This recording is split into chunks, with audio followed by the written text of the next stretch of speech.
नमस्कार बच्चों, Khan global studies पर आप सबका स्वागत है। आज हम इकोनॉमिक्स के बारे में बातचीत करेंगे। अगर हम इकोनॉमिक्स में चर्चा करें बच्चों, तो आज मैं आपके सामने इकोनॉमिक्स का एक बहुत ही महत्वपूर्ण टॉपिक, जिसे हम इन्फ्लेशन के नाम से जानते हैं। अगर हिंदी में कहें तो बेटा इसे हिंदी में मुद्रास्फीति के नाम से जाना जाता है। आज हम इसके ऊपर विस्तार से चर्चा करने जा रहे हैं। चलिए देखिए बच्चों, सबसे पहले अगर हम मुद्रास्फीति को लेके चर्चा करते हैं तो हमें सबसे पहले जानना पड़ेगा कि ये आखिर इसका जन्म हुआ तो हुआ कैसे, मतलब ये शब्द आया कहाँ से है, इसका मतलब क्या होता है। जब तक हमें इसका मतलब नहीं पता, हमें इसका शब्द का अर्थ नहीं पता, तो हम नहीं समझ पाएंगे ये क्या कहना चाह रहे हैं। देखिए भाई, अगर हम इसके ओरिजिन को लेके बात करते हैं, इसका आखिर जन्म कैसे हुआ बच्चों, तो याद रखिएगा बेटा, ये जो इन्फ्लेशन है, जिसे हम इन्फ्लेशन कहते हैं इंग्लिश में, या अगर हम हिंदी में कहेंगे तो इसे मुद्रास्फीति के नाम से जानते हैं। ठीक है बेटा, तो याद रखिएगा ये जो वर्ड है या ये जो शब्द है, ये ना हिंदी का शब्द है बच्चों और ना ही अंग्रेजी का शब्द है। इसका जो जन्म हुआ है बेटा, वो एक दूसरी भाषा से हुआ है। इसका जन्म एक ग्रीक शब्द से हुआ है, ग्रीक वर्ड। अब ग्रीक वर्ड क्या था भाई? भाई आखिर जो ग्रीक शब्द है जिससे इसका जन्म हुआ वो क्या था, वो भी तो जानना पड़ेगा। तो बच्चों ग्रीक वर्ड था इसका, जिसे कहते हैं इन्फ्लेट। क्या कहते हैं? इन्फ्लेट। तो ये एक ग्रीक भाषा का शब्द है और इसी शब्द से हमारा इन्फ्लेशन शब्द का जन्म हुआ। अब इसका भाई एक बात बताइए, अब ये ग्रीक भाषा में शब्द है। अब बच्चों सबसे बड़ी बात यह है जानने की कि आखिर सर इसका मतलब होता क्या है ना, इन्फ्लेट का मतलब है क्या। तो इसका आसान भाषा में हम पहले जानेंगे अर्थ क्या होता है, इसका मीनिंग क्या होता है। देखिए बच्चों, अगर हम इसका मीनिंग को लेके बात करें बेटा, या इसके सरल शब्दों में अर्थ क्या होगा, तो इसका अर्थ होता है बच्चों हमारा इंक्रीमेंट या इंक्रीज करना। इंक्री मतलब वृद्धि होना, इंक्रीज लिख सकते हैं। तो आसान भाषा में इसका मतलब का अर्थ हो गया इंक्रीज। इंक्रीज मतलब भाई किसी चीज में वृद्धि। अब वृद्धि तो आप जानते ही हैं, मतलब बढ़ोतरी आसान भाषा में बोले तो। अब प्रश्न यह है कि सर किस में वृद्धि की बात हो रही है। तो बच्चों याद रखिएगा, जब हमारी यहाँ जो वृद्धि होती है वो किसको दर्शाती है? दामों में वृद्धि बताती है। मतलब जब हमारी वस्तुओं के मूल्य या सेवाओं के जो मूल्य या उनकी कीमतें जो हैं वो बढ़नी शुरू हो जाएं और बढ़ते बढ़ते एक सामान्य स्तर से अधिक हो जाएं, है ना। तो ऐसी ही स्थिति, यानी कि अगर हम आसान शब्दों में बोलें तो हम इसे ऐसे कह सकते हैं, जब वस्तु एवं जो हमारी सेवाएं हैं, जिन्हें हम गुड्स एंड सर्विसेज बोलते हैं, है ना, इनकी कीमतें, इनकी क्या, इनकी कीमतें जिन्हें हम प्राइसेस बोलते हैं, है ना, या इनके दाम भी कह सकते हो आप सरल शब्दों में, इनके प्राइस क्या हो जाएं, एक बढ़ते बढ़ते हमारे क्या हो जाएं बच्चों, एक सामान्य लेवल से अधिक हो जाएं, एक सामान्य लेवल से ऊपर चले जाएं। तो ऐसी स्थिति पर आप हमारे देश में या किसी भी इकोनॉमी में आप देख रहे हैं, तो समझ जाइए वही स्थिति को हम कहते हैं इकोनॉमिक्स की शब्दावली में इन्फ्लेशन, या हिंदी में कहेंगे तो मुद्रा स्फीति कहते हैं। और याद रखना बच्चों, अगर हम मुद्रा स्फीति को ही आसान शब्दों में कहें, बिल्कुल सरल भाषा में कहें, या लोकल लैंग्वेज में अगर हम कहेंगे, तो इसे लोकल भाषा में हम क्या बोल सकते हैं? इसे ही प्यार से हम महंगाई के नाम से जानते हैं। क्लियर? अब महंगाई तो मुझे पूरा विश्वास है आप सबने सुना ही होगा, है ना। तो महंगाई का मतलब चीजों के दाम में वृद्धि हो जाना। अर्थात इन्फ्लेशन क्या हुआ? इन्फ्लेशन से हमें क्या समझ में आया कि इन्फ्लेशन एक ऐसी स्थिति होती है जिसमें वस्तु एवं सेवाओं के दाम या कीमतें एक सामान्य स्तर से अधिक हो जाती हैं, है ना। तो ऐसी स्थिति अगर आप देश में देख रहे हैं कि दाम बढ़ते बढ़ते एक सामान्य स्तर से अधिक हो गए, तो आप समझ जाइए देश में क्या आ गई है? मुद्रास्फीति आ गई है। आसान भाषा में कहें, महंगाई आ गई है। क्लियर? अब यहां से बच्चों एक बहुत ही महत्वपूर्ण चीज समझने की बनती है एग्जाम के लिए। क्या? एक पेपर में क्वेश्चन बनता है बेटा कि बताइए, अगर देश में महंगाई आ जाए या इन्फ्लेशन आ जाए, मुद्रास्फीति आ जाए, तो ये बताओ जो मुद्रा की क्रय शक्ति होती है, जो मुद्रा की क्रय शक्ति है। अब क्रय शक्ति का मतलब क्या होता है, चलो बताते हैं। भाई क्रय शक्ति का मतलब होता है बच्चों परचेजिंग पावर।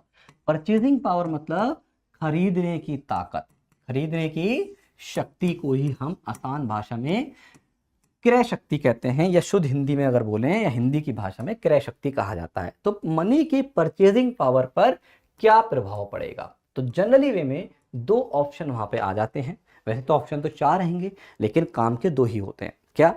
पहला ऑप्शन कि भैया परचेजिंग पावर क्या हो जाएगी, बढ़ जाएगी, इंक्रीज हो जाएगी, है ना भाई, सीधी सी बात है। एक ऑप्शन तो ये हो जाएगा कि क्या होगी, बढ़ जाएगी। क्लियर है भाई, बिल्कुल सही बात है। एक तो ये होगा कि क्या हो जाएगी, बढ़ेगी, है ना, इंक्रीज होगी आसान भाषा में। दूसरा क्या होगा कि भैया घटेगी, घटेगी मतलब डिक्रीज होगी। दो हमारे स्थितियां यहाँ पे जन्म लेती हैं, या तो बढ़ेगी या हमारी घटेगी। अब प्रश्न यह है कि सर यहाँ पे क्या लगाया जाएगा आंसर। देखिए भाई, तो इसका आंसर आपको रटने की कोई आवश्यकता नहीं है, बस थोड़ी सी बुद्धि लगाइए, थोड़ी सी प्रैक्टिकल चीजें हैं ये, उनको आप प्रैक्टिकली समझने का प्रयास करिए, है ना। एक एग्जाम्पल लेके समझते हैं आसान भाषा में, आपको खुद ही समझ में आ जाएगा कि क्या हो रहा है, बढ़ रहा है या घट रहा है ना। क्यों? क्योंकि बच्चों ये जो टॉपिक है कोई ऐसा टॉपिक तो है नहीं, महंगाई है ना, जो हमारे और आपके रोजाना के जीवन से संबंध रखता है, तो हम इसे प्रैक्टिकली भी समझ सकते हैं आसान भाषा में। तो देखिए, अगर हम उदाहरण देखें, मान लो फॉर एग्जाम्पल के तौर पर, मैं ज़्यादा दूर नहीं जा रहा, बस ये मैं अपने हाथ में जो पेन पकड़े हुए हूँ इसे ही एग्जाम्पल के रूप में इस्तेमाल कर लेता हूँ, ठीक है भाई। मान लो फॉर एग्जाम्पल ये पेन है मेरे हाथ में, ऐसे मान लीजिए कि मान लिया कि 2022 में इस जो पेन है, इस पेन की कीमत मान लो 200 रुपये है। क्लियर है? कितने रुपए है? 200 रुपये भाई। यानी कि मान लीजिए मैं इसे 200 रुपये में खरीद के लाया था इस पेन को, है ना। तो मैंने बोला चलो ठीक है भाई, सब कुछ सही चल रहा था। अब क्या हुआ, अब भाई 2-3 साल हो गए, है ना। अब मान लिया ऐसे, जैसे कि हमने मान लिया 2024 में क्या हुआ, अब भाई मेरा मान लो पेन में कोई दिक्कत हो गई। अब मैंने सोचा यार लग रहा है नया ही लाना पड़ेगा, टूट वूट गया। अब मैं दुकान पे फिर पहुंचा, है ना। अब मुझे याद आया यार मैंने 200 रुपये में लिया था, चलो 200 रुपये के हिसाब से मैंने 200 रुपये डाले अपने पर्स में और चला गया भैया वॉलेट लेके। मैंने बोला भाई ये जरा टूटा हुआ पेन दिखा दिया मैंने, भैया ये पेन लिया था आपसे मैंने 2 साल पहले, देखिएगा आप ये पेन होगा क्या। उसने बोला हाँ जी बिल्कुल है। बोला लीजिए सर आपका पेन। मैंने बोला भाई कितने हो गए। तो उसने मुझसे बोला सर इसके आपके हो जाएंगे आपके 350 रुपये। मैंने बोला 350 रुपये ना यार, आपसे मैंने कुछ समय पहले ही तो लिया था, ये 200 रुपये का दिया था आपने। बोले कब लिया था सर आपने, कितने दिन हो गए। मैंने बोला यही बात होगी 2022 की। बोले सर 2022 को गए हुए 2 साल हो गए, आप 24 में आए हैं, 2 साल हो गए हैं। अरे सर जी वो दौर गया, उस समय 200 रुपये में हमें भी प्रॉफिट होता था, चलो अब तो 200 का हमें ही नहीं पड़ रहा, हम आपको कहाँ से देने। तो बच्चों एक बात बताइए, मैं तो अपने घर से भैया 200 रुपये ही लेके गया, है ना, और मैंने बोला ले भैया 200 रुपये में दे दे पेन, तो क्या मुझे मिल पाएगा? बताओ, नहीं मिल पाएगा, है ना। तो अगर मैं बोलूं कि अब 2024 में मैं इस पेन को ले पाऊंगा, तो आपका जवाब क्या होगा? नहीं ले पाओगे सर, बिल्कुल नहीं ले पाओगे। क्यों? क्योंकि अब मेरे 200 रुपये इस पेन को खरीदने में कम पड़ गए। यानी कि बच्चों अगर हम ध्यान से देखें तो मतलब क्या हुआ, पहले मैं इस पेन को लेने के लिए 200 रुपये खर्च करता था तो मुझे पेन मिल जाता था, लेकिन क्या अब 200 रुपये की खरीदने की क्षमता रही इसकी? नहीं। क्यों?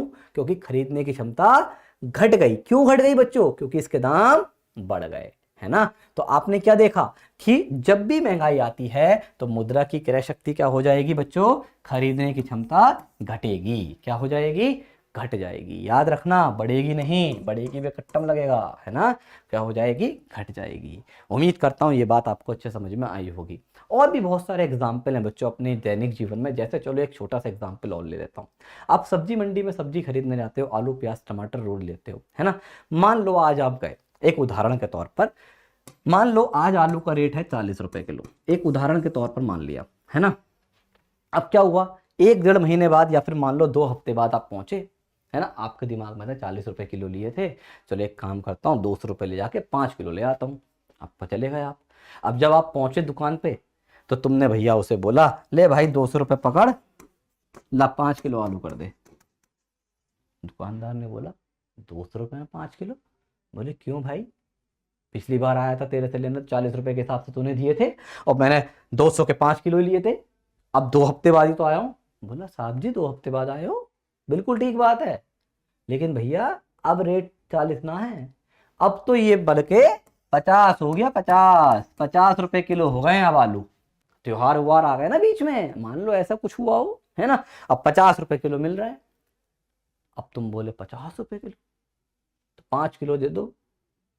बोले ठीक है मैं तोल दूंगा। और 5 किलो के हिसाब से तुम्हें पता ही है बच्चों कितने रुपए हो गए, है ना। तो भैया 5 किलो के हिसाब से कितने हो जाएंगे बताओ? 250 रुपए। बोला लाओ 250 रुपये। बोला वो बोला कि साहब जी मैं तो 200 ही लाया हूँ। बोला 200 में 5 किलो तो नहीं मिल पाएंगे भाई। तो उसने बोला ठीक है चल एक काम कर, जितने 200 में आ जाए उतने कर दे। अब बच्चों आप ही बताओ 200 में कितने आए? इसने 200 दिए, जब 40 के हिसाब से लिए तो कितने आए? 5 किलो आए, है ना। अब दाम बढ़ के जब 50 के हिसाब से लेगा तो केवल कितने आएंगे? 4 किलो आए। तो बच्चों एक बात बताओ, यही 200 आप देख रहे हैं, अपनी आंखों से देख रहे हैं, आपके लाइव एग्जाम्पल है, यही 200 जब पहले लेके गया था वो, तो वही सेम आलू 5 किलो लाया था। लेकिन आज की तारीख में जैसी महंगाई आ गई, दाम बढ़ गए, यही 200 रुपए जब लेके गया तो 5 की जगह मात्र 4 किलो आलू खरीद पाया। यानी कि क्षमता बढ़ गई घट गई, आप खुद देख लो भाई, सीधी सी बात, 5 की जगह 4 किलो मिल रहे हैं। यानी कि खरीदे तो मिले तो आलू, लेकिन 5 ना मिलके कम मिले। यानी कि क्रय शक्ति क्या हो गई? क्षमता घट गई, है ना। क्यों घट गई? क्योंकि देश में क्या आ गई? इन्फ्लेशन आ गई, यानी कि महंगाई आ गई। तो इस तरीके से दोस्तों जो हमारी महंगाई होती है वो क्या करती है? हमारी मुद्रा की खरीदने की ताकत, जिसे हम क्रय शक्ति कहते हैं, उसको कम कर देती है। और यही सब बातें देखो जो मैंने आपको अभी समझाई, ये आपकी पीडीएफ फॉर्मेट में भी लिखी है, जिससे आप आराम से घर में रिवीजन अच्छे से पढ़ सकें। देखो ये बात लिखी है, reduce the purchasing power of money, यानी कि मुद्रा की क्रय की शक्ति, खरीदने की क्षमता क्या हो जाती है? कम हो जाती है। चलिए, तो ये तो हमने जाना क्या कि महंगाई होती क्या है, इन्फ्लेशन है क्या, और इससे हमारी अर्थव्यवस्था पर क्या प्रभाव पड़ेगा, यानी कि मनी पर क्या प्रभाव पड़ेगा, मनी की क्रय शक्ति बढ़ेगी या घटेगी, ये जाना। अब जानेंगे बच्चों इन्फ्लेशन के कारण क्या क्या होते हैं, कैसे कैसे हमारे देश में महंगाई आ सकती है। देखिए बच्चों, अगर कारणों को लेकर बात करा जाए तो महंगाई को आने के एक दो नहीं कई सारे कारण हैं, है ना, जिनके कारण हमारे देश में महंगाई आ सकती है। जैसे बढ़ती हुई जनसंख्या भी है भाई, आप देखिए जनसंख्या जैसे बढ़ रही है, लोग ज़्यादा मांग कर रहे हैं तो कीमतें बढ़ेंगी, है ना, ये भी एक छोटा सा कारण है। और भी बहुत सारे कारण हैं जिसके कारण महंगाई आती है। लेकिन हमारे यहाँ पे एक इकोनॉमिस्ट हैं जिनका नाम है जेएम कीन्स। अगर कीन्स के अनुसार हम बातचीत करें तो उन्होंने बच्चों मुख्य रूप से अर्थव्यवस्था में मुद्रास्फीति आने के 2 कारण बताए हैं। चलिए उन कारणों को हम जानते हैं, ठीक है। वो कौन कौन से कारण हैं देखिए भाई। अगर हम मुद्रास्फीति के कारणों को लेकर बात करें, कारणों का मतलब कॉजेस, कॉजेस मतलब क्यों आती है महंगाई, तो हमारे जो कीन्स बाबू हैं, जेएम कीन्स अर्थशास्त्री जी, उनका कहना है, उनका मानना है कि मुद्रास्फीति बाजार में 2 कारणों से आती है। अब कैसे आती है, और उन्हीं जिन कारणों से वो आती है उन्हीं के नाम पर उन मुद्रास्फीतियों के नाम भी रख दिए गए हैं, है ना। तो देखिए कौन कौन से कारण बताए। एक बताया बच्चों इन्होंने, कौन सा हमारा? मांग जनित मुद्रास्फीति, मांग जनित मुद्रास्फीति, जिसे हम अगर इंग्लिश में बोले तो इसे बोलते हैं बच्चों demand pull inflation, demand pull inflation, मांग जनित मुद्रास्फीति। एक कारण तो ये बताया, और इस वजह से जो आएगी ऐसी मुद्रास्फीति को डिमांड पुल इन्फ्लेशन कह दिया गया। अरे एक होती है बच्चों लागत जनित मुद्रास्फीति, लागत जनित मुद्रास्फीति, या इसे इंग्लिश में अगर बोलते हैं तो बोलेंगे बेटा इसे cost push inflation, cost push inflation. तो ये 2 कारण हमारे अर्थशास्त्रियों ने बताए हैं मोटे मोटे तौर पर कि कैसे कैसे महंगाई आ सकती है। अब प्रश्न ये है कि होते क्या हैं। चलिए एक एक करके इन दोनों के ऊपर थोड़ा सा बातचीत करते हैं। तो सबसे पहले जानेंगे कि ये मांग जनित मुद्रास्फीति कैसे आएगी, और फिर जानेंगे लागत जनित मुद्रास्फीति कैसे आएगी। देखिए बच्चों, नाम में आंसर, मांग जनित भाई, डिमांड पुल, पुल माने खिंचना, यानी कि डिमांड खिंच गई। किसकी डिमांड खिंच गई? अरे भाई वस्तु और सेवाओं की डिमांड खिंच गई, है ना। चलिए अच्छा एक प्रैक्टिकली समझते हैं बच्चों। ऐसे मानो, अगर मान लीजिए आप ऐसे देख रहे हैं बाजार में एक नॉर्मली कि हमारे देश के सभी लोग जो भी हमारे जीवन की वस्तुएं हैं और जो सेवाएं जिनको हम अपने रोजमर्रा के कामों में अपने जीवन में यूज करते हैं, अगर उनकी लोग जो है ज्यादा मांग करना शुरू कर दें। मैं एक आध वस्तु की बात नहीं कर रहा, क्योंकि आप कहोगे एक आध वस्तु तो सर उनकी आवश्यकता है, जरूरत है। हम कह रहे हैं सभी में देख रहे हैं कि जो भी सारी वस्तुएं, चाहे वो कम आवश्यक हो चाहे वो ज्यादा आवश्यक हो, अगर आप ये नोटिस करें कि सभी की मांग ज्यादा हो रही है, सभी की डिमांड ज्यादा हो रही है, लोग ज्यादा मांग कर रहे हैं, लोग चाहते हैं ज्यादा खरीदें ज्यादा खरीदें, तो ये किसको दर्शाता है? भाई आप बोलेंगे हैं तो कई सारे कारण, जैसे आप बोल सकते हैं कि सर हो सकता है वस्तुओं की सप्लाई ज़्यादा हो गई हो, ये भी बात सही है। ये भी हो सकता है कीमतें कम हो गई हो इसलिए ज़्यादा लोग खरीद रहे हो, ये भी सही है। लेकिन बच्चों, इन सबसे भी बिल्कुल बेस में आ जाओ। भाई बेस में आने का मतलब यह है, एक ऐसे समझो, आसान भाषा में एक छोटा सा मैं एग्जाम्पल लेता हूँ, बिल्कुल प्रैक्टिकली, है ना। एक छोटा सा बिल्कुल छोटा सा ऐसा एग्जाम्पल लूंगा जहाँ से आप समझ पाओगे कि हाँ मैं कहाँ जाने की बात सोच रहा हूँ। ऐसे मान लीजिए आप अपने घर से नॉर्मली ऐसे टहलते टहलते निकल गए, ऐसे वॉक पे निकल गए, है ना। अब क्या हुआ, वॉक पे जाते जाते लगभग आप अपने टहलते टहलते 5-6 किलोमीटर आगे पहुंच गए, घर से दूर चले गए, और अपना ना मोबाइल फ़ोन लेके आए हो आप, ना अपना वॉलेट लाए हो, पर्स लाए हो, कुछ भी लेके नहीं आए हो, कुछ भी लेके नहीं आए। आप ऐसे ही घूमते घामते अपने दोस्त से बातें करते करते समय का पता नहीं चला चले गए, है ना। और जो पड़ा था जिम में वो ऐसे ही आ गया उठ के, चलो भैया वो भी ऐसे ही आ गया, तुम भी ऐसे ही आ गए। अब बच्चों एक बात बताओ, चलते चलते काफ़ी देर हो गई, तो आपको ऐसी जो है भाई कुछ लगा, मन करा कि कुछ खा पी लेते हैं, पानी वानी पी लेते हैं, है ना। दुकान उकान पड़ी, एक शॉप पे पहुंचे आप, चलिए आ गए आप शॉप पे। अब आपने भैया वहाँ पे क्या हुआ, आपको मान लो पानी चाहिए था, आपने पानी ले लिया, वाटर ले लिया, पानी पीने का जरूरत थी, पानी पी लिया। तभी आपने जब दुकान पे नजर डाली तो मान लो उसकी दुकान पे कोई एक ऐसी चीज मिली जिसको आप पिछले लास्ट 6 महीनों से ढूंढ रहे थे। 6 महीनों से आप ढूंढ रहे थे, लेकिन आपको कहीं भी अपने गांव में आसपास कहीं नहीं मिल रही थी। आज उसकी दुकान पे वो चीज थी। होता है ना, कभी कभी कुछ ऐसी चीज होती है हम ढूंढते नहीं मिलती, लेकिन उसकी दुकान पे मिल गई। तुमने बोला भैया जरा वो दिखाना, उसने वो दिखाया, बोला कितने का है, उसने रेट बता दिया, लो भैया इतने का है, ठीक है। अब तुम्हारे मन में आया यार चलो ले लेता हूँ, लेकिन जैसी जिम में हाथ डाला, ना मोबाइल ना पर्स, पैसे जिम में पड़े थे 10-20 रुपया बस, है ना। 10 से 20 रुपया तो पानी आएगा, वो पी लिया तुमने। अब क्या करें। अब बच्चों आप देखिए, ध्यान समझिए, अब ये वस्तु जो भी है इसकी आपको बहुत जरूरत है, आवश्यकता है ना। एवेलेबल भी है, कीमत भी ज्यादा नहीं लगी आपको, बोला ठीक है दे दो जल्दी से दे दो, मैं तो 6 महीने से परेशान हूं, सब कुछ हूं।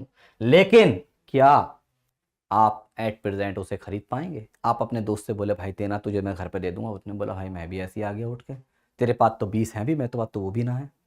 अब बताओ बच्चों, अब इतनी जरूरत होने के बाद, इतनी मुश्किल से आपको मिली है, आपकी जिम में 1 रुपया भी नहीं पड़ा है, कीमतें भी सस्ती लग रही हैं आपको, सब कुछ सही लग रहा है, लेकिन आप आज मजबूर हैं, आप इतना सब कुछ होने के बावजूद भी उसे नहीं खरीद पाएंगे। क्यों?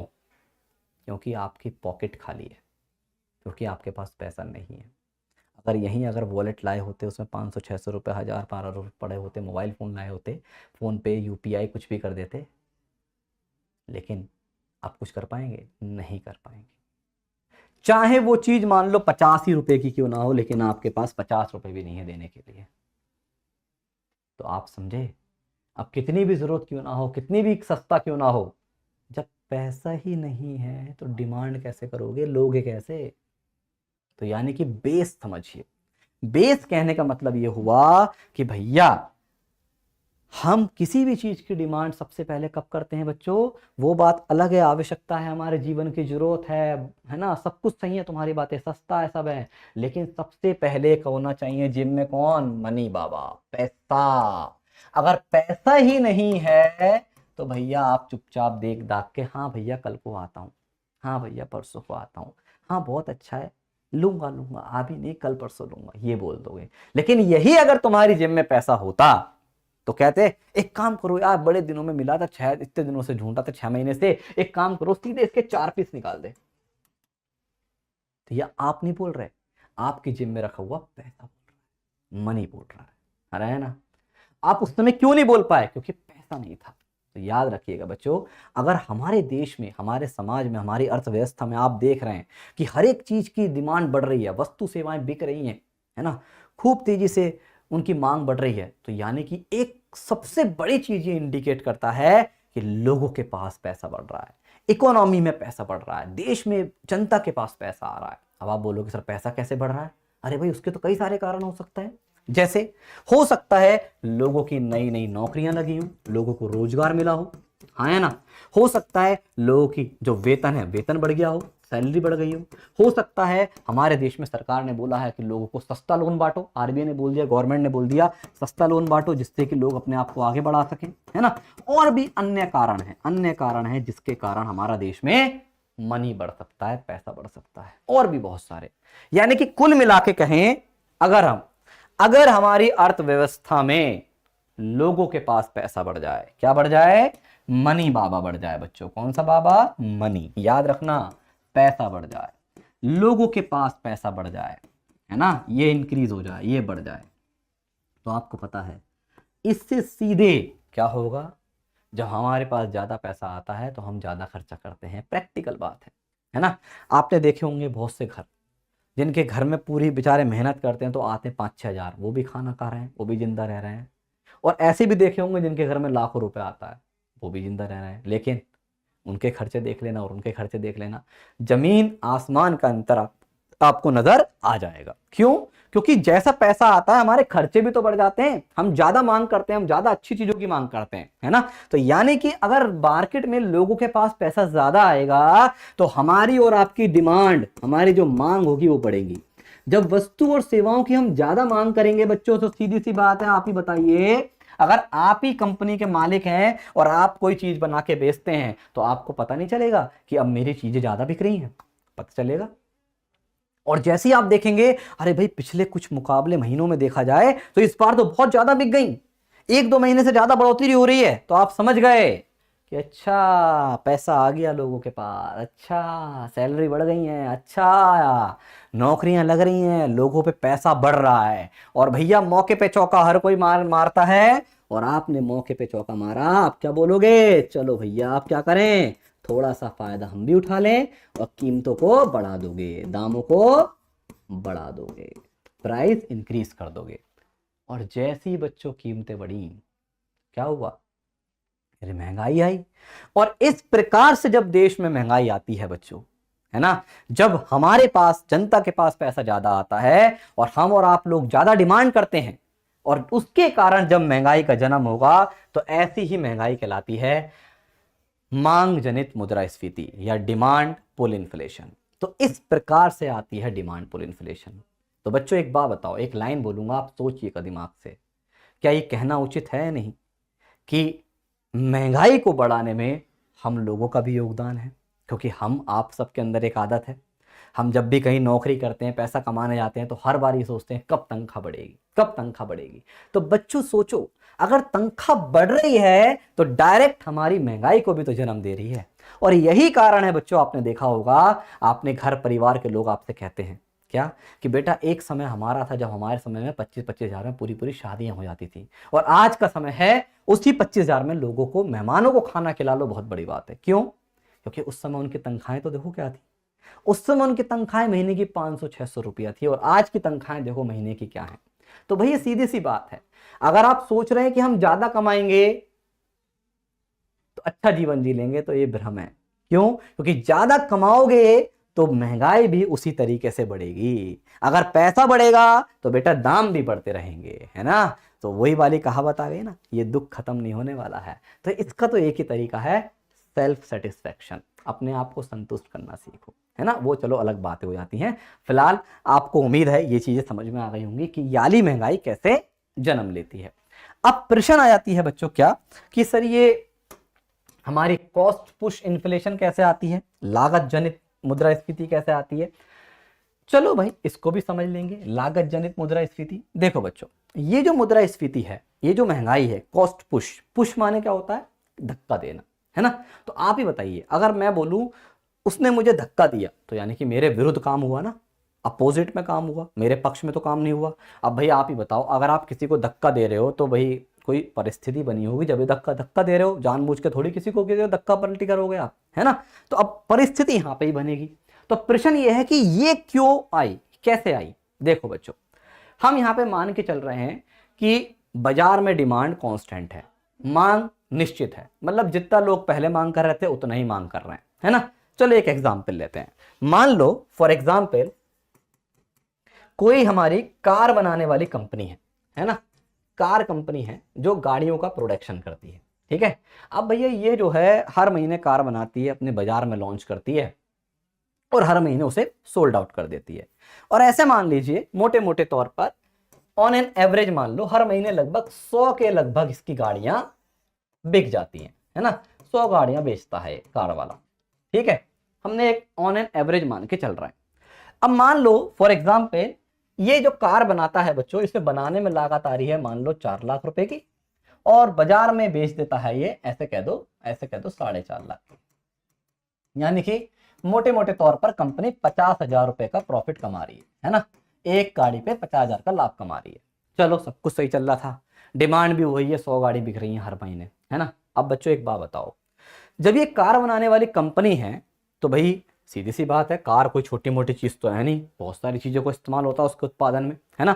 अगर भाई मान लें कि कार बनाने में जो हमारा कच्चा माल लग रहा है, जिसे आप रॉ मटेरियल बोलते हो, क्या बोलते हो, रॉ मटेरियल, ठीक है। अगर किसी भी कारण वाइज, जैसे रॉ मटेरियल में हमारे कच्चे माल में टायर आ गए, प्लास्टिक आ गई, स्टील आ गई, और भी बहुत सारी चीजें हैं, है ना। अब भाई सीधी सी बात, एक आदमी तो कार का निर्माण करेगा नहीं, है ना। कच्चा माल हो जाए, या वहां पे जो लोग मजदूरी कर रहे हैं, मजदूर लोग काम कर रहे हैं, है ना, वो बोलें कि हमारी भैया जो मजदूरी है उसे बढ़ाओ, नहीं तो हम भैया धरने पर बैठ रहे हैं, वेजिस जिसे आप कहते हो। अगर कंपनी को वेजिस बढ़ानी पड़ जाए, या फिर कोई और अन्य कारण भी हो सकता है, कोई और अन्य कारण भी हो सकता है, अगर किसी भी इन कारणों से, इन सबको हम क्या कह सकते हैं दोस्तों, इन सबको हम एक साथ मिला के कह सकते हैं प्रोडक्शन कॉस्ट, उत्पादन की लागत, है ना। सीधी सी बात है, ये सब प्रोडक्शन कॉस्ट ही तो है। उत्पादन की अगर लागत बढ़ जाए, अब मान लो पहले इसको उत्पादन करने में 4 लाख लग रहे थे, अब यही लागत बढ़ के अब 4 की जगह अगर इसे मोटा मोटा मान लीजिए, हम ऐसे कह रहे हैं फॉर एग्जाम्पल, अब इसे 4,25,000 रुपए लग रहे हैं, तो अब मुझे एक बात बताओ, ये उत्पादन की लागत बढ़ गई, है ना। चाहे कच्चे माल के दाम बढ़े हों, चाहे मजदूरों की मजदूरी बढ़ी हो, क्या कोई भी कुछ भी कारण रहा हो, कुछ भी A to Z जो आपको लगता है, कुछ भी मान सकते हो आप, किसी भी कारण से अगर इसका उत्पादन करने में खर्चा 4 लाख की जगह अब 4,25 आ रहा है, तो मुझे एक बात बताओ, क्या ये अब 4.5 लाख में गाड़ी बेच पाएगा। भाई कॉमन सेंस की बात है। अरे ना कमाए वो ज्यादा प्रॉफिट, कम से कम जितना पहला ही कमा रहा था उतना ही प्रॉफिट भी अगर कमाता है, तो भी बच्चों चाहे बाजार में डिमांड हो या ना हो, डिमांड बढ़े या ना बढ़े, अब इसके लिए मजबूरी बन गई है कि कीमतों को धक्का लगाना पड़ेगा, पुश करना पड़ेगा, किसको, इस कीमत को धकेलना पड़ेगा। और भैया इसने बोला कि भैया अब हम ज्यादा नहीं, तो अब इसे 4,75 पे बेचेंगे। उसने ज्यादा लाभ कमाने की सोची नहीं, वही सेम लाभ के हिसाब से हमने मान लिया। लो भाई पहले भी देखो वो 50 में बेच रहा था, है ना, 4.5 में, तो 50,000 रुपए लाभ कमा रहा था, और अब भी देखो 4,75 कर दिए तो 4,25 में बन रही है, तो अब भी तो 50,000 रुपए लाभ ही कमा रहा है ना। तो उसने लाभ को स्थिर करते हुए भी देखा, तो भी मजबूरी बन गई। या तो दो बातें हो सकती हैं बच्चों, एक काम तो ये हो सकता है क्वालिटी के साथ कॉम्प्रोमाइज कर लो, लेकिन आपको पता है क्वालिटी के साथ खिलवाड़ करा तो एक बार लोगों का विश्वास टूटा तो सब बेकार हो जाएगा। कंपनी कोई नहीं चाहेगी ऐसा हो, जिसका बना बनाया बिजनेस है, बना बना मार्केट है, वो तो कभी नहीं चाहेगी। वो पैसे बढ़ा देगी, भले पैसे बढ़ा लो कोई दिक्कत नहीं है भैया, लेकिन क्वालिटी के साथ कॉम्प्रोमाइज नहीं करेंगे, क्योंकि मार्केट बिगड़ गया तो बेटा ये जो 100 बिक रही है ना, ये 100 तो छोड़ो, एक भी ना बिकेगी फिर तो, है ना। तो इसलिए विश्वास कस्टमर का बनाए रखने के लिए क्वालिटी के साथ कोई भी खिलवाड़ करना सही नहीं होता। तो इसलिए मजबूरी में अब इसे धक्का लगा के दाम बढ़ाने पड़ेंगे। और जैसे ही इस तरीके से दाम बढ़ते हैं बच्चों, तो कौन सी महंगाई आती है, इसी महंगाई को बोलते हैं लागत जनित मुद्रास्फीति, कॉस्ट पुश इन्फ्लेशन। तो यानी कि हमने क्या सीखा, ये मुद्रास्फीति या ये महंगाई बच्चों कैसे आती है, जब हमारे, देखो पेपर में क्वेश्चन ऐसे आता है, ये बहुत इंपॉर्टेंट है, सीधा क्वेश्चन आता है कि बताइए जब बाजार में कच्चे माल के दाम बढ़ जाते हैं, मजदूरों की मजदूरी बढ़ जाती है, उत्पादन की लागत बढ़ जाती है, कैसे भी पूछ सकता है, और इसके बढ़ने से जो महंगाई आती है वो कैसी महंगाई है, तो उसे बोलते हैं कॉस्ट पुश इन्फ्लेशन या लागत जनित मुद्रास्फीति। तो ये कैसे आएगी, लिख देते हैं, कच्चा माल, रॉ मटेरियल जिसे आप बोलते हैं, ठीक है, रॉ मटेरियल मजदूरी, शॉर्ट में लिख दिया मैंने, मजदूरी, है ना, या अन्य कारण, अन्य कारण भी हो सकते हैं, कुछ भी हो सकता है ना, अन्य कारण के कारण क्या हो जाए, उत्पादन लागत बढ़ जाए, प्रोडक्शन की कॉस्ट बढ़ जाए, है ना। तो भैया सीधी सी बात है, प्रोडक्शन लॉ कॉस्ट क्या होगी, बढ़ेगी, उत्पादन की लागत बढ़ेगी। तो आप सब अच्छे से ही जानते हैं मजबूरी का नाम, अब वो मत समझना, वैसे है तो वही यहाँ पे भी पैसे, है ना, जिन्हें आप प्यार से गांधी जी बोलते हैं, वो बढ़ेगी, और उससे क्या होगा, दाम बढ़ेंगे, प्राइस बढ़ेंगे, कीमतें बढ़ेंगी, है ना। और जैसी बच्चों कीमतें बढ़ी, इस प्रकार से जो महंगाई आई, इसी महंगाई को बोलेंगे लागत जनित मुद्रास्फीति। क्या बोलेंगे, लागत जनित मुद्रास्फीति। तो ये दो कारण थे जिनको हमारे जॉन मायनार्ड कीन्स बाबू ने, जिनको एक जाने माने अर्थशास्त्री हैं जेएम कीन्स जी, उनके द्वारा बताया गया है कि मुख्य रूप से ये दो कारण हैं जिससे हमारी इकोनॉमी में हमें मुद्रास्फीति देखने को नजर आती है ना, महंगाई देखने को नजर आती है। तो उम्मीद है ये दोनों आपको अच्छे समझ में आ गए होंगे, और इन दोनों को मैंने आपको एग्जाम्पल से भी समझाया है, और वैसे भी अगर हम देखें नोट्स में भी देखो लिखा हुआ है, ये पूरी पूरी बातें सब आपके सामने दी गई हैं, कैसे कैसे ये आती हैं, उन सबका डिटेल में आपको दोनों सारी बातों को यहाँ पे बताया गया है। क्लियर, चल। तो ये देखिए भाई, ये हमने जाने कि मुद्रास्फीति के क्या क्या कारण हैं, किन किन कारणों के वजह से हमारे देश में महंगाई आ सकती है। अब हम बात करेंगे टाइप्स ऑफ इन्फ्लेशन, मुद्रास्फीति के प्रकार। आइए स्टार्ट करते हैं।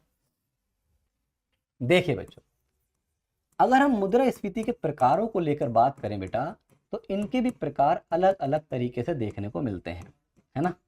तो सबसे पहले मैं यहाँ पे जो प्रकार बता रहा हूं वो बताऊंगा किसके आधार पर, यहाँ पे हम जो बात कर रहे हैं बेटा, ये इनकी तीव्रता के आधार पर कर रहे हैं। किसके आधार पर, तीव्रता, गति कह सकते हो आसान भाषा में, कि किस तेजी से गति से महंगाई बढ़ती है उसके आधार पर अगर हम बात करें, है ना।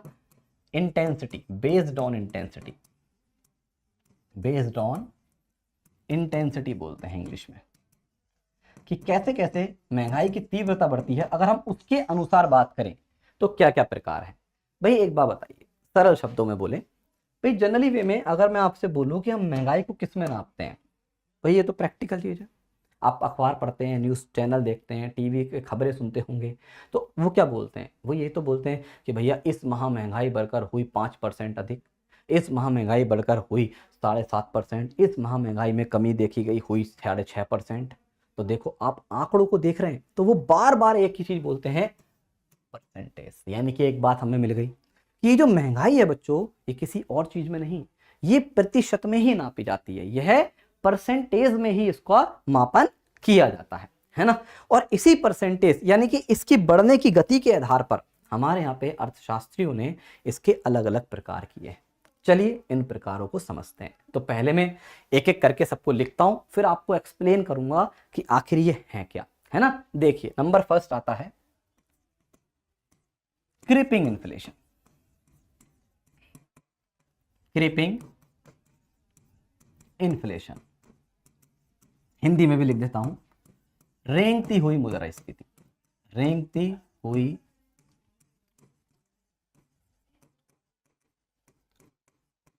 मुद्रास्फीति, यह है क्रीपिंग। दूसरा आता है बच्चों वॉकिंग इन्फ्लेशन, वॉकिंग इन्फ्लेशन, चलती हुई, चलती हुई मुद्रास्फीति। तीसरा आता है बेटा यहां पे रनिंग इन्फ्लेशन,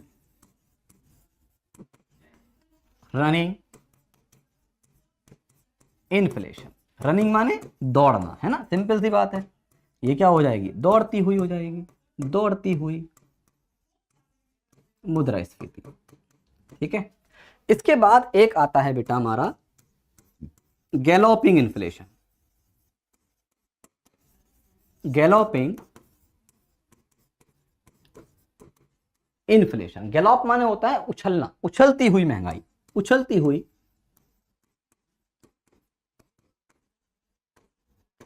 मुद्रास्फीति। ठीक है। एक और है वो हम आगे लिख देते हैं, हाइपर इन्फ्लेशन, अति मुद्रास्फीति, अति मुद्रास्फीति। अब हमें पढ़ना है एक एक करके, सबको समझना है कि आखिर ये है क्या, है ना। एक सेकंड, ये थोड़ा सही से लिख देते हैं।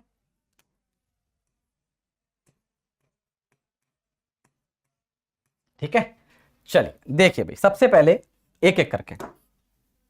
तो सबसे पहले बच्चों हम देख रहे हैं क्रीपिंग। क्रीपिंग मतलब रेंगना, है ना। अगर आपको इनकी परसेंटेज को समझना है ना बच्चों, तो इन्हें ऐसे समझो जैसे एक छोटे बच्चे का उदाहरण ले लो। अब भाई अपने बचपन में आ जाओ बच्चों, आप ही बताइए, जब हम पैदा हुए थे कि पैदा होते ही चलने शुरू कर दिए? नहीं ना भाई, धीरे धीरे आपने देखा होगा, जब पैदा हुए, जन्म हुए, तो हम धीरे धीरे भाई, जब 6-7 महीने के हुए तो हमने भैया चलना शुरू करा। अब हम ऐसे तो नहीं थे कि पैरों पे चलना शुरू कर दिए। आपने देखा होगा बच्चों, पहले हम जब चलना सीखे तो हम घुटने घुटने चलते थे, रेंग रेंग के चलते थे, है ना। तो यही है क्रीपिंग। मतलब जैसे हमारा एक बच्चा जो है अपने चलने की प्रक्रिया सीखता है, रेंग रेंग के चलता है, घुटने घुटने सीखता है, वैसी देश में महंगाई आ रही है। यानी कि अभी देश में महंगाई आनी शुरू हुई है। और जनरली वे में हमारे इकोनॉमिस्ट कहते हैं कि अगर महंगाई का प्रतिशत बहुत कम हो, ना के बराबर, जनरली मोटे मोटे तौर पर 0 से 2% अगर मान लें, इससे ऊपर नहीं होना चाहिए, तो इसको कहा जाता है हमारा क्रीपिंग इन्फ्लेशन। क्या कहते हैं? क्रीपिंग, रेंगती हुई। अब भाई वही चीज, अब जैसे वो बच्चा थोड़ा बड़ा हुआ, है ना, अब भाई पहले घुटने घुटने चलते थे हम छोटेपन में, है ना, फिर धीरे धीरे बड़े हुए तो फिर हमने पैर टिकाने शुरू करे, है ना, फिर हम पकड़ पकड़ के, उंगली पकड़ पकड़ के चलने शुरू हुए, वॉक करना शुरू हुए, तो थोड़ा तेजी से चलने लगे। तो वही है, अगर महंगाई का परसेंटेज थोड़ा तेजी से बढ़ जाए, है ना, थोड़ा सा ज्यादा हो जाए, जनरली वे में कहा जाता है 4% तक पहुंच जाए, तो क्या होगा? चलती हुई महंगाई। अब बच्चों, जब आपने देखा होगा, जब छोटे बच्चा पैर टिकाने शुरू कर देता है बिना सहारे के, तो फिर वो देखा है ना आपने, क्या घर में अगर आपका छोटा बच्चा हो, आपके परिवार में हो, तो आपने देखा होगा, फिर वो रुकता थोड़ी हो, इधर से खड़ा होगा, सट सट सट भागा चला जाएगा उधर, है ना, गिरेगा, धम, इधर गिरेगा उधर, चलती हुई, मतलब एक तरीके से दौड़ कूद करना शुरू कर, दौड़ती हुई मुद्रास्फीति, है ना। तो मतलब वो भागना शुरू कर देता, रनिंग करना शुरू कर देता है सीधे, वो बात अलग है, गिरता है। तो वही चीज ये है कि अगर महंगाई बढ़ते बढ़ते और तेजी से निकल जाए, है ना, नॉर्मली वे में दोस्तों जनरली कहते हैं एक सिंगल डिजिट में आ जाए, 9% तक आ जाए, तो वो क्या है? वो है रनिंग इन्फ्लेशन, दौड़ती हुई मुद्रास्फीति। और बच्चों, जब वो बच्चा हमारी तरह तुम्हारी तरह बिल्कुल पैर टिकाने लगता है ना, मान लो 4-5 साल का हो गया, तो आप समझते हैं फिर क्या करते थे बचपन में? फिर तो आप टिकते नहीं थे, मम्मी पापा कहते रहते हैं, अरे बड़ा उड़दम मचाता है पूरे घर में, इधर उधर शैतानी, ना दोपहर में सोते ना रात को समय से सोते, इधर कूद उधर कूद, उछल कूद, इधर से कूदा कभी उधर से कूदा, है ना, उछल कूद मचाते रहते हैं। तो ये वही तो है उछल कूद इन्फ्लेशन, मतलब उछलती हुई मुद्रास्फीति, जिसका कोई सिस्टम तय ही नहीं है। जैसे आज देखा 10%, कल को देखा 25%, फिर देखा 45%, फिर देखा भैया 56%, समझ में नहीं आ रहा, बढ़ी रही है बढ़ी रही है, कोई समझ में ही नहीं आ रहा कैसे बढ़ रही है। तो ये क्या है? गैलोपिंग। साधारण शब्दों में कहें तो जब महंगाई का प्रतिशत 2 अंकों से ऊपर निकल जाए, 2 अंकों में पहुंच जाए, 2 अंकों में पहुंच से ऊपर निकल गया, जैसे 2 अंकों में हो गया 100%, 100% से नीचे मान लो, है ना, 3 अंकों में नहीं आना, तो समझ जाओ वो वो है कौन सी? गैलोपिंग है ना, दौड़ती हुई उछलती हुई मुद्रास्फीति है। लेकिन आपको बच्चों पता है, अब आप ही बताइए, जब हम बचपन में ज्यादा उछल कूद करते थे तो क्या होता था? याद करो, तो पक्का तुम्हारे हमारे 100% बचपन में चोटें जरूर लगती थी, कोई सिर फोड़ लिया, कोई हाथ तोड़ लिया, कोई पैर फोड़ लिया, है ना। क्यों? क्योंकि आपको पता है अति हर चीज की बुरी है ना। हाइपर इन्फ्लेशन, अगर बच्चों ये मुद्रास्फीति कंट्रोल ना की गई, बढ़ती गई तो ये भयंकर विकराल रूप ले लेती है, जो नियंत्रित करने से बाहर निकल जाती है। अब तो भैया डॉक्टर साहब इलाज करेंगे, अब तो डॉक्टर साहब भी वही देखो, ज्यादा चोट लगेगी तो वही बोल देते हैं अब हमारी बस की बात भी नहीं है, बहुत खतरनाक कंडीशन हो जाती है ना। अगर समय से नियंत्रित कर लिया तो सही है। जनरली कहा जाता है अगर ये मुद्रास्फीति 3 अंकों में, 3 अंकों या उससे अधिक चली गई, तो समझ जाओ अब वो नॉर्मल नहीं है, अब उसने एक भयंकर रूप धारण कर लिया, जिसे बोलते हैं हाइपर इन्फ्लेशन, या फिर अति मुद्रास्फीति के नाम से जानते हैं। क्लियर है? अब प्रश्न आता है कि सर कौन सी अच्छी है, कौन सी बुरी है? देखो बच्चों, एक बात बताओ, ये सब महंगाई है ना, महंगाई के परसेंटेज है, तो आप खुद ही सोचिए, महंगाई का ज्यादा होना अच्छा थोड़ी है यार। अगर ज्यादा महंगाई होगी तो देश बर्बाद हो जाएगा, है ना। तो भाई सीधी सी बात, अगर इन सब में अगर हम तुलना करें तो किसको मानेंगे बेस्ट सिचुएशन? तो सबसे परफेक्ट किसे माना जाए? तो याद रखिएगा, सबसे बढ़िया होती है क्रीपिंग। क्रीपिंग हमारी बेस्ट सिचुएशन होती है। और याद रखना जो भी हमारे विकसित देश होते हैं दोस्तों, विकसित देशों में हमारी यही वाली महंगाई, यही वाली मुद्रास्फीति देखने को नजर आती है। तो ये कहां मिलती है? विकसित देशों में।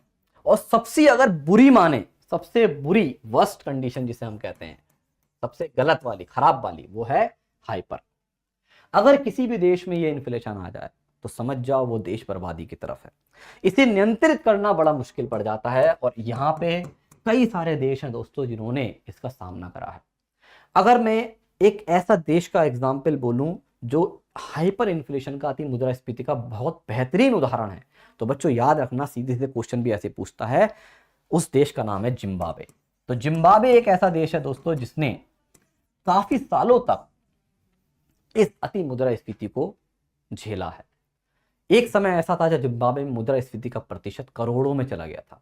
हालत दोस्तों लोगों के ये हो गए थे कि लोग कट्टों में पैसा भर भर के लाते थे और बोलते थे भैया एक ब्रेड का टुकड़ा दे दो, एक ब्रेड दे दो। इतने बुरे हालात। क्यों? क्योंकि वहां पे जो वहां का केंद्रीय बैंक है उसने इतना पैसा बांट दिया, इतना पैसा छाप दिया कि लोगों पे पैसा ही पैसा था। अब पैसा ज्यादा बढ़ेगा तो महंगाई बढ़ेगी, सीधी सी बात, आपने अभी देखा है ना। तो मनी की वैल्यू बिल्कुल ना के बराबर हो गई। तो ज्यादा पैसे की आवश्यकता पड़ने लगी छोटी छोटी चीजों को खरीदने के लिए। तो ये देखिए, ये इसका परफेक्ट एग्जांपल है। इसके अलावा दोस्तों आपने एक देश का नाम सुना ही होगा, पाकिस्तान। अगर हम पाकिस्तान में देखें तो यहाँ पे भी 3 अंकों वाला परसेंटेज है ना, 3 अंकों से अधिक ही मिलता है। एक है वेनेजुएला। वेनेजुएला भी अगर आप देखेंगे बच्चों तो वेनेजुएला के भी हालात और भी हैं, और इत्यादि हो सकते हैं, क्योंकि ये भाई समय समय के अकॉर्डिंग अर्थव्यवस्थाओं की कंडीशन बदलती घटती बढ़ती रहती हैं, तो समय समय के अकॉर्डिंग ये आते जाते रहते हैं। जहां नियंत्रित हो गया अच्छी बात, जब नियंत्रित ना हो पाया तो वो इकोनॉमी बर्बादी की तरफ चल जाती है ना। तो ये कुछ खास उदाहरण हैं जो आपको ध्यान रखने हैं, किसके? हाइपर इन्फ्लेशन के। अब एक क्वेश्चन आता है, सर भारत के हालात क्या है? देखिए बच्चों, भारत के हालात अगर बोला जाए तो भारत इस समय ऐसा समझो, ना ज्यादा ऊपर ना ज्यादा नीचे, मीडियम चल रहा है। मीडियम मतलब इन पांचों में मिडिल में आ जाओ, तो हमारा इंडिया है यहाँ पे। भाई अगर हम भारत के बारे में बात करें तो हमारे भारत में लगभग 6% के अराउंड, लगभग मैंने बोला 6 के आसपास ही हम देखते हैं, 6% के अराउंड भारत में मुद्रास्फीति का प्रतिशत देखने को नजर आता है। लेकिन ये भारत जैसी अर्थव्यवस्था के लिए गलत है। याद रखना, हमारे देश में आरबीआई और गवर्नमेंट आज भी प्रयास कर रहे हैं कि हम इसे धीरे धीरे करेंगे कम, और कम करके इसे 4 तक ले आए। याद रखना दोस्तों, भारत जैसी विकासशील अर्थव्यवस्था के ओर लेके बातचीत करें, अगर महंगाई का परसेंटेज हम 4 तक अचीव कर लिए तो ये भारत जैसे विकासशील देश के लिए बहुत अच्छी स्थिति है। लेकिन अभी हम थोड़ा ज्यादा हैं, 6% के लगभग है, अभी 6 कभी 6.5 ऐसे परसेंटेज चलता रहता है। तो जिसको प्रयास कर रहे हैं गवर्नमेंट ऑफ आरबीआई कि इसे नियंत्रित करके कहां लेके आए, हम 4% पर लाने का प्रयास में लगे हुए हैं। ठीक है, तो ये थे हमारे किसके हालात? भारत के हालात। बाकी सबसे बस वेस्ट मैंने बता दी, सबसे बढ़िया जो विकसित देशों में देखने को मिलती है वो है क्रीपिंग इन्फ्लेशन, और हमारे भारत अभी रनिंग में है, और जो सबसे खतरनाक है जिसे हम बोलते हैं हाइपर इन्फ्लेशन। ठीक है, तो ये है हमारी इंटेंसिटी के आधार पर। इंटेंसिटी का मतलब क्या होता है बच्चों? तीव्रता के आधार पर हमारी क्या मुद्रास्फीतियों के अलग अलग प्रकार, जो हमने आप सभी के साथ मिलकर बातें की हैं। और भी हैं मुद्रास्फीति के प्रकार, थोड़ा सा एक बार इनको हम पीडीएफ से भी देख लेते हैं। देखिए अगर पीडीएफ में देखें तो यहाँ पे 4 है, मैंने आपको और अच्छे से एक्सप्लेन कर दिया है इन्हें, है ना। बात वही है। एक्चुअली बच्चों याद रखिएगा, एक छोटी सी बात बताना चाहूंगा, ये सब अर्थशास्त्रियों के विचार हैं, ये फिक्स नहीं होता। अलग अलग अर्थशास्त्रियों ने अपने अपने वो दिए हैं, क्या कहते हैं, कॉन्सेप्ट दिए हैं, विचार दिए हैं, है ना। अगर आप 4 किताबें पढ़ेंगे तो 4 किताबों में अलग अलग बातें मिलेंगी। क्यों? क्योंकि ये विचारों का खेल है, अर्थशास्त्र में लोगों के विचार है। तो मोटे तौर पर हम क्या कहते हैं कि अगर किसी में हम मोटे तौर पर मान लेते हैं 2% तक का महंगाई का परसेंटेज, तो ठीक ठाक है, बढ़िया चल रहा है ना, अच्छा माना जाएगा उसे। ठीक है, तो क्रीपिंग है, 4 तक है, चलो ठीक है, वो भी सही है, वॉकिंग है। लेकिन उससे ऊपर निकल रहा है, खास तौर पर आप ये समझिए, मोटे तौर पर अगर डबल डिजिट से पहले है तो भी चलो कंट्रोल वाला है, लेकिन डबल डिजिट में आया तो अब भैया कदम उठाना पड़ेगा। क्योंकि आपको पता है बच्चों, डबल डिजिट में अगर महंगाई पहुंचेगी, अगर हमने ध्यान नहीं दिया, सरकार ने ध्यान नहीं दिया, तो वो तुरंत ही विकराल रूप ले सकती है। भाई आप ही पता है, 55 से 65 बनने में, 65 से 95 बनने में, 95 से 100-200 बनने में कितनी देर लग रही है?